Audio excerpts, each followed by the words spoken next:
Republic Act number 7438, an act defining certain rights of a person arrested, detained, or under custodial investigation, as well as the duties of the arresting, detaining, and investigating officers, and providing penalties for the violation thereof. May I also, akin to court na pagkawala po o hindi pinayagan yung ebidensyang i-offer, dito i-proffer. No? So wala sila, pero hindi ibig sabihin hindi ko pwedeng ilagay sa record yung tanong at baka sa media nila sagutin, baka dito later on. Ang linaw po kasi dito, nakalagay po dito. Okay lang kay Senator Cayetano kasi may chronological Okay, presentation one line tayo. lang. At saka si Senator Bato gustong pag-usapan din yung arrest. Sige ma'am. I'll leave just this one line lang para lang hindi mabitin yung train of thought, no. Nakalagay kasi dito, any person arrested or detained under custodial investigation shall be allowed visits by conferences or any member of his immediate family or any medical doctor or priest or religious minister chosen by him or by any member of his immediate family or by his counsel. Okay, hindi ko nahabaan kasi nga ma'am, I'll follow your advice. Ma'am, may penalty po to.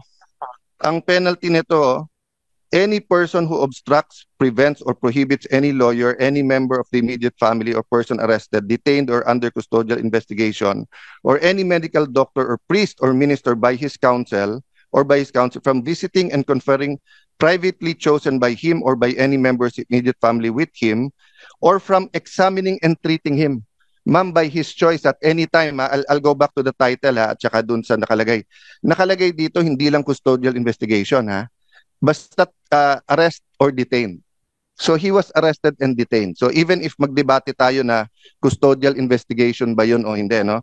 So ma'am, ang ano po dito, ang penalty is imprisonment of not less than 4 years nor more than 6 years and a fine of 4,000 pesos. So ang question ko, meron na bang report dito sa arrest at kinasuhan ba si General Torre? Last question, ma'am. Tuwing magpapa-aresto lately, parang ang pinaka-effective si General Torre, di ba?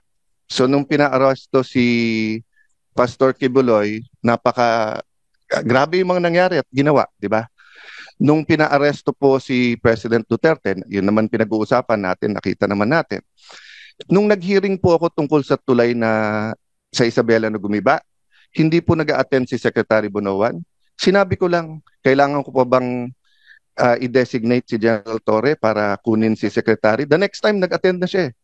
So ito, tanong ko ma'am, pag nag-issue tayo ng subpoena at hindi siya mag-attend at kinontempt natin, pwede bang ang utusang kong hulihin si General Torre ay si General Torre?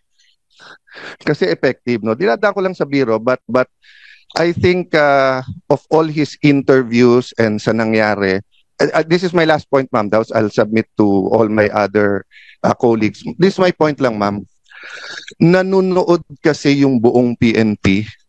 Nanunood yung mga teachers ng constitutional law, mga estudyante. Nanunood ang mga estudyante ng criminology.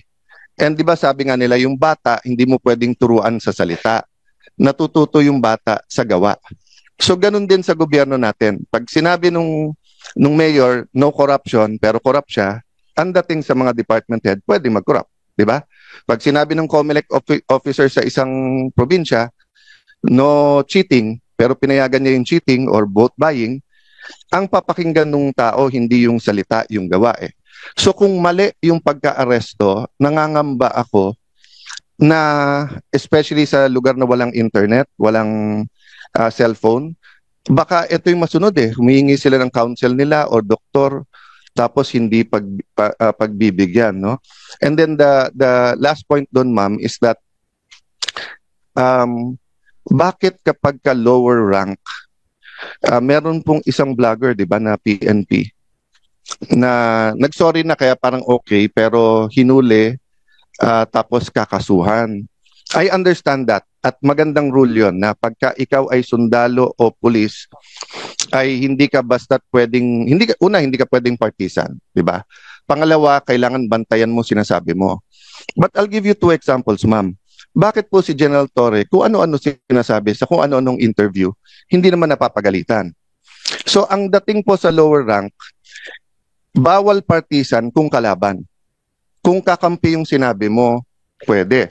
I'll go to a non-partisan issue.